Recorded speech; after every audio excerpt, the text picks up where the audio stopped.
Probably the biggest news in sports over the weekend was Justin Fields dealt from the Chicago Bears in our division to the Pittsburgh Steelers for a 6th-round pick, which is a chance to be upgraded to a 4th-round pick if Fields becomes their starting quarterback. I want to start with the Bears. Did the Bears clearly misplay the card of trading Justin Fields because they only got potentially a 6th-round pick out of this? It sure feels like it. It sure feels like there was a market for Justin Fields, and they either should have moved much, much quicker or done a better job creating the smokescreen that they wanted to keep him. Because I feel like when you trade for a 6th-round pick, it's all your next step was just flat out releasing him and getting nothing. You know, I mean, when you only are getting a 6th-round pick, and I guess the next step is a 7th-round pick. But the reality is that's about, they got something, but it literally is close to nothing for a guy who's a starting caliber quarterback in this league. It still feels like he's got a ceiling. I mean, I'm trying to take my personal feelings aside in this, but I can't help but put him into it and interject it. I think he's a good quarterback. I think they were trending in the right direction with him.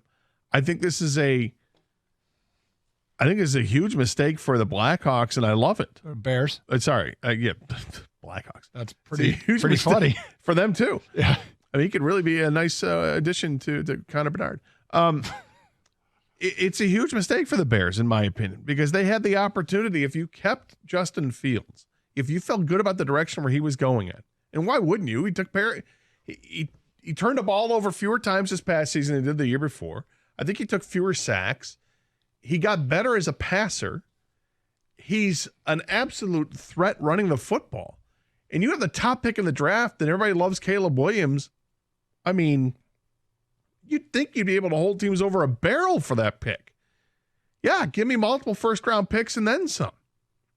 And yet, it's not what they're doing. They're not going to do that. So now they trade him away for nothing. You don't even get value for the pick. Do you know Pittsburgh didn't have a 7th-round pick, so they literally what's the least we got? We got this. Hey, can't go any worse than that. Yep. So it's a conditional thing, and if Fields plays more than half the snaps this upcoming season, then it turns into a 4th-round pick, which looks a little bit better, except for the fact that they've got Russell Wilson there, who looks like that's the starter on the team. So you're not going to turn that into a 4th-round pick unless there's an injury. And look, at this point, they were just trying to get something for him rather than get nothing. But for the Bears, you have all this cap space to work with to build this team and with free agency, and you've got draft capital. You could have had more draft capital.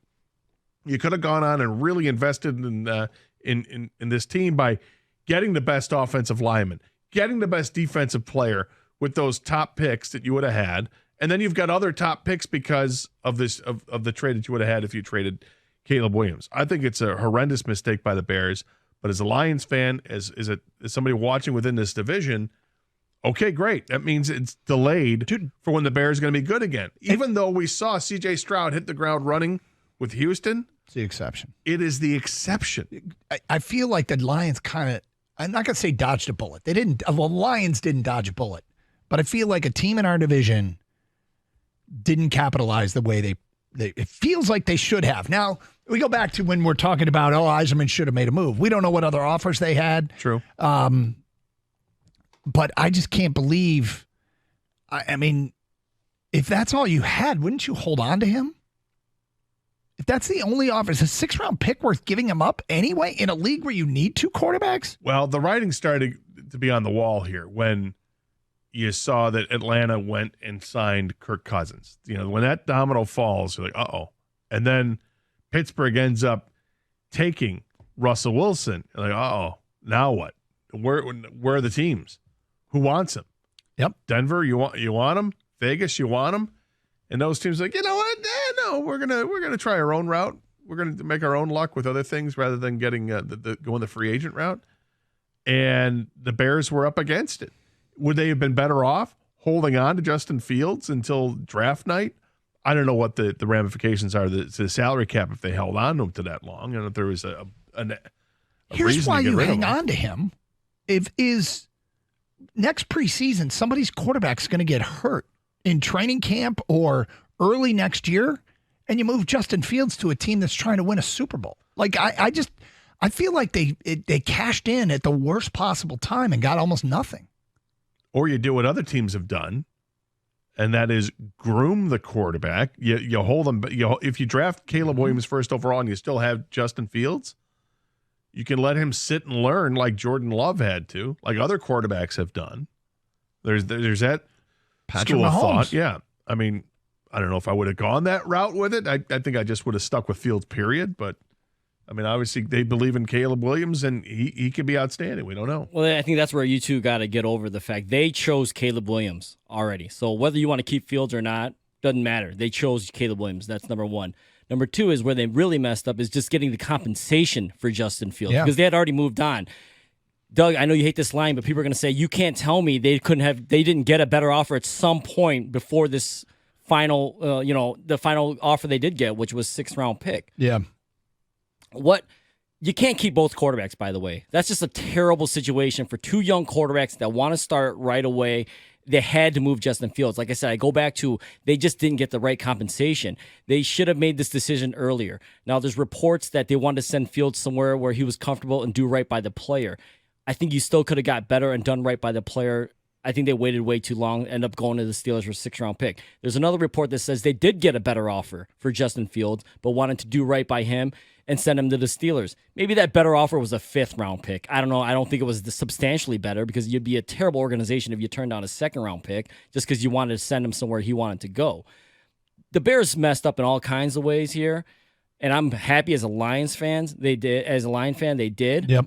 But yeah, they could have got a ton for Caleb Williams, but they wanted Caleb Williams, so forget about that. That's the direction they went. In the history of the franchise, and look, every year is different. And this is I hate to put this out there, but you have to. The Bears have never had their quarterback. Dude, they've never done it. It is unbelievable the list of Trubisky, Cutler, Kyle Orton, Rex Grossman.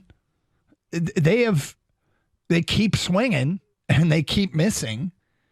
And I mean, I guess Justin Fields falls into that category, but it feels I wouldn't have given up. Personally, I wouldn't have given up on Fields. Well, he's the one that has the most upside of all these guys. It feels like he never got a real shot. Not that I care, but from the outside looking in, this is what happened with Justin Fields. They traded up to get him, right? Mm-hmm.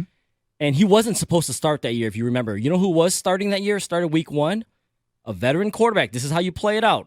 Andy Dalton. Okay, so you have Fields sit, right? But guess what? Andy Dalton gets hurt week 2. And so they throw Justin Fields in there, who's not ready, and he goes out there and sucks or whatever, doesn't play that well. The following year, they have 0 weapons, and he goes out there and underperforms again. Year 3, they finally bring him DJ Moore and get him some other guys, and then they kick him out the door. He never got real footing there. And now who they bring in? All these guys. Now Keenan Allen's there. DeAndre Swift is there. Exactly. But you've got Cole Kmet that he was working with. They've always had problems on their offensive line they that they could have addressed this year. Yep. And then they ship him out. See, that's why I feel like he never got a fair shot. But whatever, they decided to go with Caleb Williams. That's what they're going for. They should have got more for Justin Fields.